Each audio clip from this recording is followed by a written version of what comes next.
और क्या आपको लगता है कि अब एनआरसी का सही वक्त है, यही वक्त है?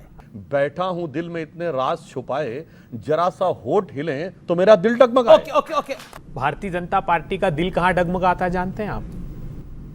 सीमा हैदर और उसके 4 बच्चों में। ओके। मोदी जी का पासपोर्ट लिए हुए वो इस भारत में अब भारत का नागरिक वही माना जाएगा जो मोदी जी का बिल्ला लगाएगा। भारत की आबादी 140 करोड़ प्लस 5, 4 सीमा हैदर और उसके बच्चे, सचिन से भी 2 हुए। मगर भारत के पासपोर्ट, भारत की नागरिकता का अधिनियम क्या कहता है कि अगर सुनिए ना, अगर सुनिए ना, किससे दो उससे, हाँ, ये तो इनको जवाब देना पड़ेगा। अब साहब सचिन के जो 2 बच्चे वो भी भारत के नागरिक नहीं है। क्यों? क्योंकि हमारे कानून में सिटीजनशिप एक्ट में लिखा हुआ है कि उसकी वाइफ अवैध रूप से यहां रहने वाली महिला नहीं होनी चाहिए। सुधांशु त्रिवेदी जी बहुत विद्वान प्रवक्ता हैं, लेकिन गलतियां सबसे होती है। जो पासपोर्ट एक्ट है वो 67 का है, 55 का नहीं है। 1920 में एक लीग, इंटरनेशनल पासपोर्ट लीग में सब लोग बैठे विश्व के देश, और उन्होंने तय किया कि बहुत अवैधानिक रूप से लोग इधर उधर आते जाते हैं, तो हमें एक पासपोर्ट एक्ट बनाना चाहिए। भारत में भी बना, लेकिन 67 में भारत सरकार ने, आजाद भारत ने एक एक्ट बनाया। उसमें क्या लिख दिया?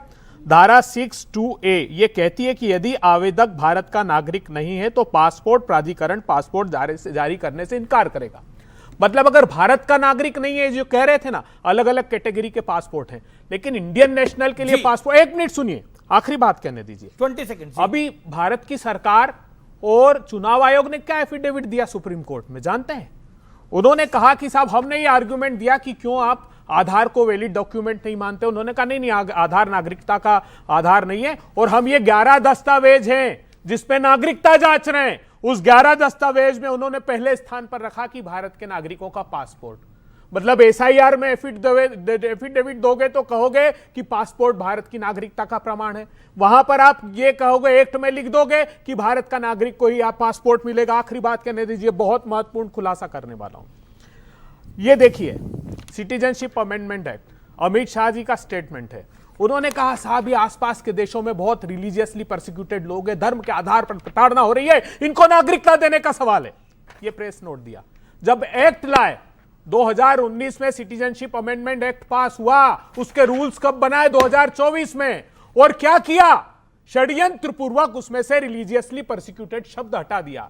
इंटेलिजेंस ब्यूरो ने पार्लियामेंट्री कमेटी, जॉइंट कमेटी को कहा, जेपीसी को, 2016 में कि 31,313 लोग, 31,313 लोग रिलीजियसली परसिक्यूटेड आसपास के देशों से आए हुए हैं। मैं पूछना चाहता हूं सुधांशु त्रिवेदी जी से, यह मुखौटा लगाकर रखा है, कितने धार्मिक आधार पर प्रताड़ित लोगों को नागरिकता दी 2019 के बाद? बताइए। मेरे पास तो एक प्रमाण है जिसमें कह रहे हैं सिर्फ 400 लोगों को। मतलब आईबी कह रहा है 33,000 तो खुद है, लेकिन 400 लोगों को। तो यह सिर्फ धार्मिक ध्रुवीकरण के लिए, यह नीट की परीक्षा के घोटाले से अपना ध्यान हटाना चाहते हैं, ये ध्यान हटाना चाहते हैं मंदिर की चोरी का,